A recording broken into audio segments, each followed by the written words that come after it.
So more and more visitors want to interact with nature when they go over on their holidays, and that's great. So they come to the protected areas, visit and appreciate those protected areas. But it's also really important that local communities and decision makers or local councils or ministers realise that these protected areas are not locked up, that they're not isolated bits of land, that they are actually part and valuable contributors to those local and national economies.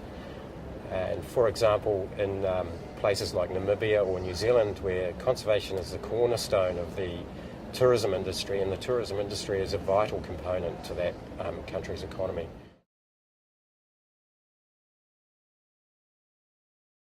Park concessions, there's lots of kind of definition, and some countries define concessions as just leases for buildings, and other countries, like in New Zealand, we define concessions as any commercial enterprise, whether it's a tour guiding concession or a lease or a licence, permit or easement. So it can be an activity for a telecommunications site, it can be a filming event, it can be a sporting event, it can be a tour guiding or rafting concession, it can be a helicopter landing permit, or it can be for a hotel. So that's what a concession is. A concession is in long and short, is a contract between the public and the protected area agency and the commercial operator for a fixed term that involves responsibilities on both parties and generally a fee exchange, some sort of value exchange from the commercial operator back to the protected area.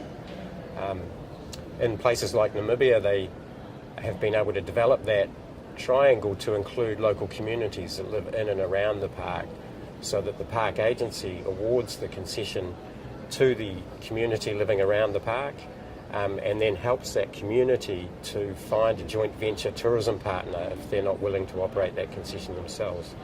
And in doing that and creating that triangle, that three-party relationship, that opens up employment and training opportunities through that concession for the local community.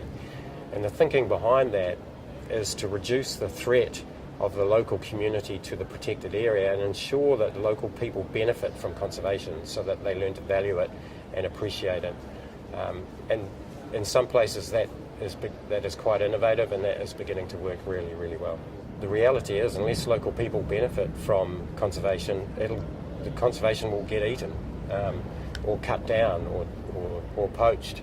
So conservation really does have to return a dividend to some of those local people. Yeah. And concessions is one mechanism that we can use to help return a dividend to local people. It's not a panacea on its own, but it's one important tool in our toolbox.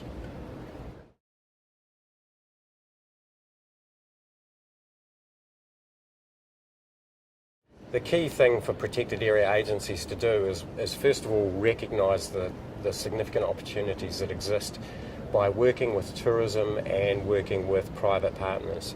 The conservation job is way bigger than we can actually handle on our own as protected area managers. And to mainstream conservation in society, we need to look for opportunities to work with others.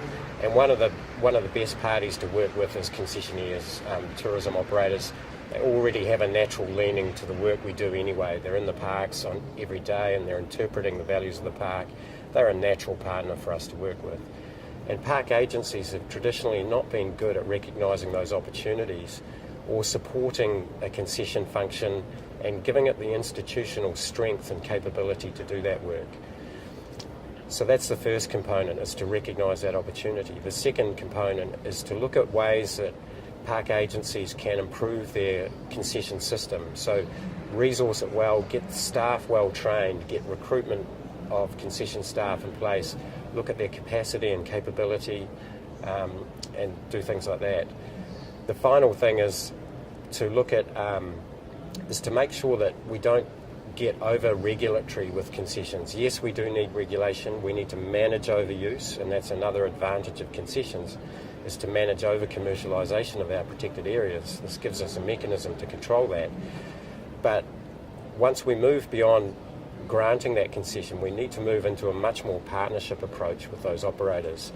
Accept that they're there, work with them to realise some of the benefits that can come from working with them, And I know tourism operators who are doing direct conservation work, operators like Wilderness Safaris in Africa or Real Journeys in New Zealand are doing hands-on conservation work as part of what they do, living in those protected areas. And that's the sort of benefits that we want to realise from our commercial operators.